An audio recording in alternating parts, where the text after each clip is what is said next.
പ്രമുഖ സംവിധായകർക്കും നടന്മാർക്കുമെതിരെ അതീവ ഗുരുതരമായ പരാതികളാണ് ഹേമ കമ്മിറ്റി റിപ്പോർട്ടിലുള്ളത്. SITക്ക് കോടതി നിർദ്ദേശപ്രകാരം കൈമാറിയ റിപ്പോർട്ടിലുള്ളത് ലൈംഗിക ചൂഷണങ്ങളെക്കുറിച്ചുള്ള ഞെട്ടിക്കുന്ന വെളിപ്പെടുത്തലുകളാണ്. നടപടികളിലേക്ക് സർക്കാർ നീങ്ങുന്നു എന്നാണ് ലഭിക്കുന്ന വിവരം. കഥ പറയാനെന്ന് പറഞ്ഞ റൂമിലേക്ക് വിളിച്ചു വരുത്തി ബലാത്സംഗ ശ്രമം നടത്തിയ ചില സംവിധായകരെക്കുറിച്ചും ശരീരത്തിൽ കടന്നു പിടിച്ച ചില പ്രമുഖ നടന്മാരെക്കുറിച്ചുമൊക്കെ ഹേമ കമ്മിറ്റിക്ക് മുമ്പാകെ പല പ്രമുഖ നടന്മാരും പരാതികൾ പറഞ്ഞതായാണ് റിപ്പോർട്ടർ നടത്തിയ അന്വേഷണത്തിൽ നിന്നും മനസ്സിലായത്. സ്റ്റണ്ട് മാസ്റ്റർമാരിൽ നിന്നുവരെ ആക്രമണം നേരിട്ടതായി പലരും പരാതി പറഞ്ഞിട്ടുണ്ട്. സാങ്കേതിക പ്രവർത്തകർക്കെതിരെയും പരാതികളുണ്ട്. ചില സംവിധായകരെയും നടന്മാരെയും കുറിച്ച് പേരെടുത്ത് പറഞ്ഞു തന്നെയാണ് പലരും പരാതികൾ ഉന്നയിച്ചിരിക്കുന്നത്.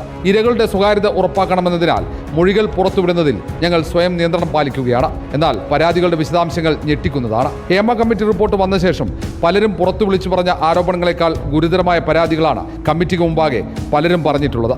ഇക്കാര്യത്തിൽ പരാതിയുള്ളവർ അന്വേഷണം ആവശ്യപ്പെട്ട് മുന്നോട്ട് വരുന്ന പക്ഷം അത് അന്വേഷിക്കണമെന്നാണ് അന്വേഷണ സംഘവും സർക്കാരും കോടതിയിൽ നിലപാടെടുത്തിരിക്കുന്നത്.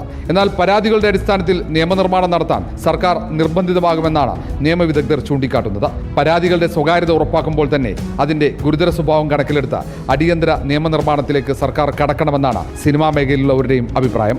ചില മുൻനിര നടന്മാർ, ചില മുൻനിര സംവിധായകർ എന്നിങ്ങനെ പ്രമുഖർക്കെതിരെ തന്നെ ഉയർന്നിട്ടുള്ള പരാതികൾ സിനിമാ പ്രവർത്തകരെ ആകെ സംശയത്തിന്റെ നിഴലിൽ നിർത്തുന്നു എന്ന ആക്ഷേപം ഉന്നയിക്കുന്നവരും പരാതികളുടെ അടിസ്ഥാനത്തിൽ നടപടിയെടുക്കട്ടെ എന്നാണ് ആവശ്യപ്പെടുന്നത്. Reporter R Roshipal, in reporter, Thiruvananthapuram.